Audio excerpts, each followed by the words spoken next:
Okay, so today we are going to read through Psalm 1, and then we will start digging in from there. I'm reading from the Amplified Version, so it's a little more wordy. Psalm 1. Blessed, happy, fortunate, prosperous, and enviable is the man or woman, is the one, the man who walks and lives not in the counsel of the ungodly, following their advice, their plans, and purposes, nor stands submissive and inactive in the path where sinners walk, nor sits down to relax and rest where the scornful and the mockers gather.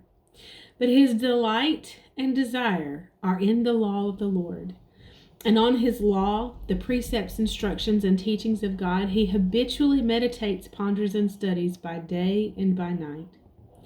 And he shall be like a tree, planted firmly and tended by the streams of water, ready to bring forth its fruit in its season.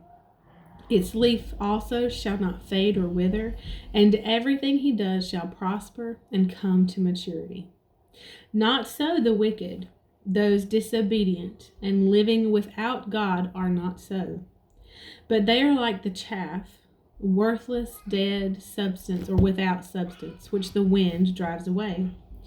Therefore, the wicked, those disobedient and living without God, shall not stand justified in the judgment, nor sinners in the congregation of the righteous, those who are upright and in right standing with God.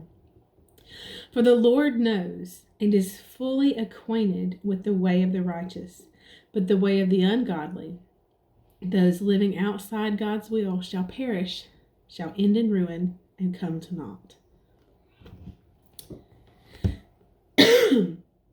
When we look at Psalm 1, now this is a review for those of you who have done this with me before, we can clearly see two paths. We can see the ungodly and those living without God, and we can see the godly, the one who finds his delight and desire in the law of the Lord, and on his precepts, teachings, and instructions he habitually ponders by day and by night. And as we travel through Psalm 1, digging in, we can see the difference that it makes. This is a poem again. You guys have been with me, know. By Robert Frost, it says, "The road not taken. Two roads diverged in a wood, and I took the one less traveled by, and that has made all the difference." With every step that we take with God, that we choose to heed his voice, to listen to his voice over the voice of the enemy, which usually brings revenge or ease, not requiring much of us.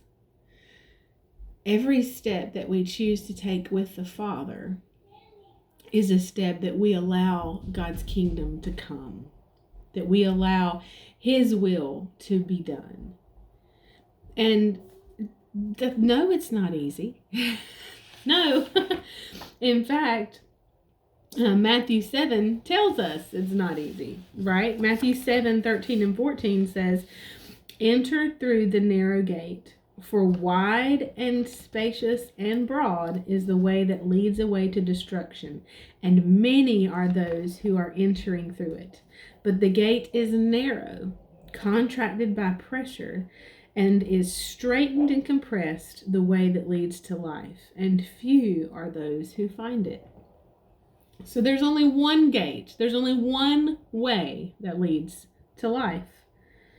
And Jesus says in John 14:6, "I am the way, the truth, and the life, and no one can come to the Father except by me." So any way or any gate other than Jesus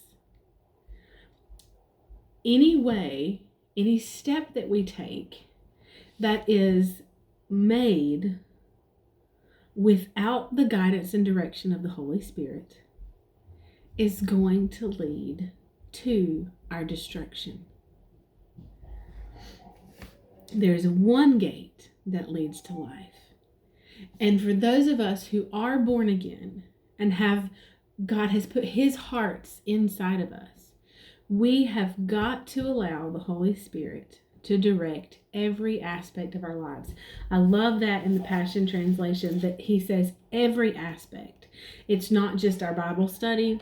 It's not just what church we go to. It's not just the spiritual things or the spiritual portion of our lives that he directs. He is to direct. The Holy Spirit is to guide and direct every aspect. And we'll pick up here tomorrow. I'll see you then. Bye, y'all.